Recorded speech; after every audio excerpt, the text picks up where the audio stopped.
పోలైన ఓట్లలో 51% కాంగ్రెస్ పార్టీకి ఓటు వేయడం ద్వారా ఎప్పుడూ లేనంత బలం, ప్రజాబలం ఈనాడు కాంగ్రెస్ పార్టీకి వచ్చింది, కాంగ్రెస్ పార్టీకి చెందింది.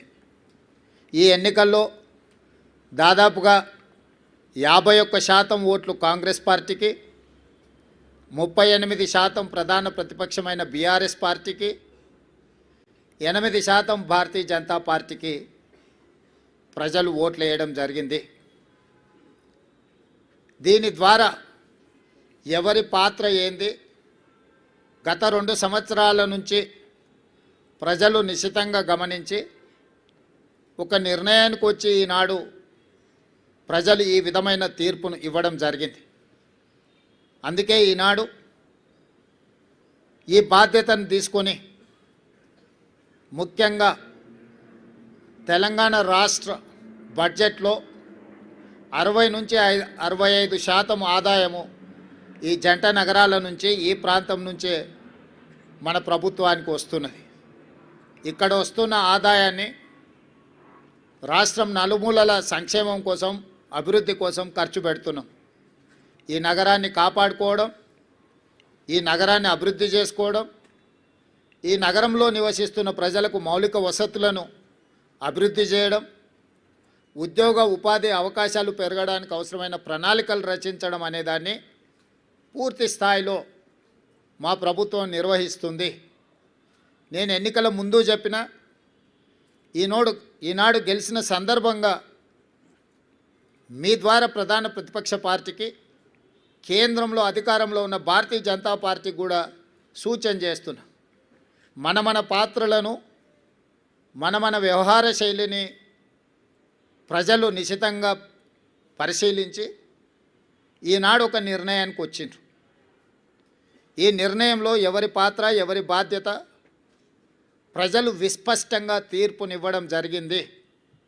ఈ తీర్పును బాధ్యతగా తీసుకొని ఈ నగర అభివృద్ధి కోసం అవసరమైన ఈ నగరాన్ని మహానగరంగా విస్తరించి ప్రపంచ స్థాయి పెట్టుబడులను ఆకర్షించి వివిధ జిల్లాలు, వివిధ రాష్ట్రాలు, వివిధ దేశాల నుంచి వచ్చే పెట్టుబడులను ఆకర్షించడమే కాకుండా ఉద్యోగ ఉపాధి అవకాశాలకు విస్తరించే విధంగా నగరాన్ని అభివృద్ధి చేయాలనుకుంటున్నాం.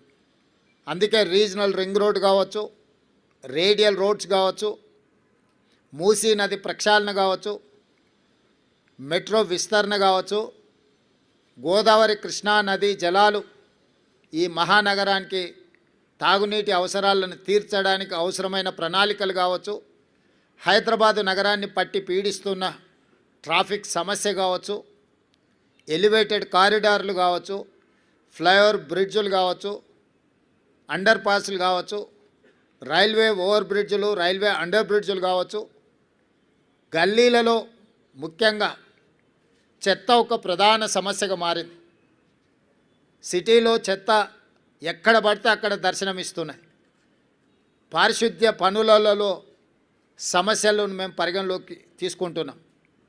అదేవిధంగా చెరువులు, కుంటలు, నాలాల కబ్జాను తొలగించి నగరాన్ని సమస్యల రహిత నగరంగా తీర్చిదిద్దడానికి ఈరోజు ప్రణాళికలు సిద్ధం చేస్తున్నాము. వీటన్నిటికీ సంబంధించి ప్రధాన ప్రతిపక్షము బీఆర్ఎస్ సోషల్ మీడియాను, విష ప్రచారాన్ని, తప్పుడు వార్తలను, పెయిడ్ ఆర్టికల్స్ని, ఫేక్ సర్వేలను, వీటన్నిటి మీద ఆధారపడి ప్రభుత్వాన్ని అవహేళన చేయడము, అవమానించడము, అసహ్యకరమైన భాషలో దూషించడం లాంటి వార్తలను ప్రసారం చేసిండ్రు. వీటన్నిటి నేపథ్యంలో అది హైడ్రా కావచ్చు, ఈగల్ ఫోర్స్ కావచ్చు, ఈ సంస్థలు ప్రజలకు మేలు చేయడానికి మేము తీసుకొచ్చినాం. ఈ నగరం వేగంగా మత్తు, ముఖ్యంగా గంజాయి, డ్రగ్స్ విస్తరిస్తున్న సందర్భంలో వాటిని కఠినంగా అణిచివేయడానికి ఈగల్ ఫోర్స్ను తీసుకొచ్చినాం. కబ్జాలను, చెరువులను, కుంటలను, నాలాలను అడ్డగోలుగా ఆక్రమించుకొని కబ్జాలకు పాల్పడుతుంటే వాటిని తొలగించడానికి హైడ్రాను తీసుకొచ్చినాం.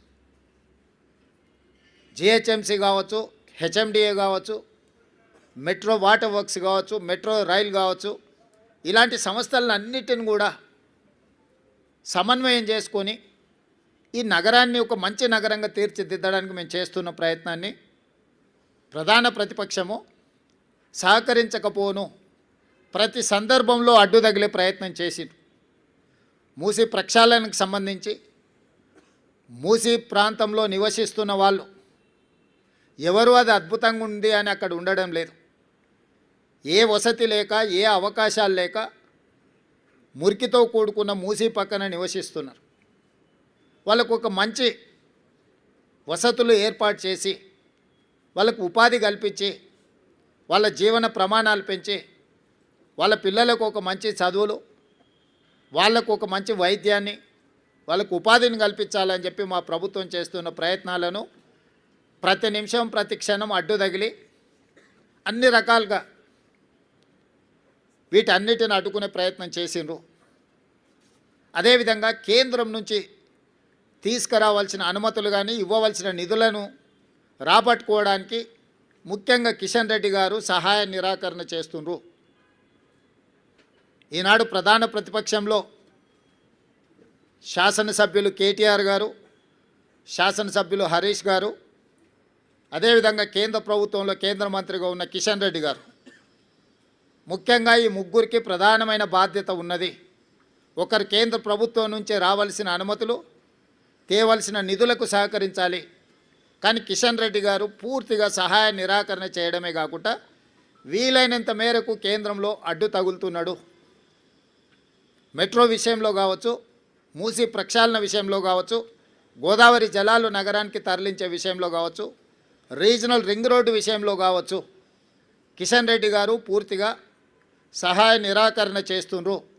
దీన్ని ప్రజలు గమనించడం వల్లనే పార్లమెంట్ ఎన్నికల్లో కిషన్ రెడ్డి గారికి 65,000 ఓట్లు ఇదే జూబ్లీ హిల్స్ అసెంబ్లీ నియోజకవర్గం నుంచి ఓట్లు వేయడం జరిగింది. ఈనాడు కిషన్ రెడ్డి అభ్యర్థిగా మారి ఎన్నికల ప్రచారం చేస్తే 17,000 ఓట్లు మాత్రమే వచ్చినాయి.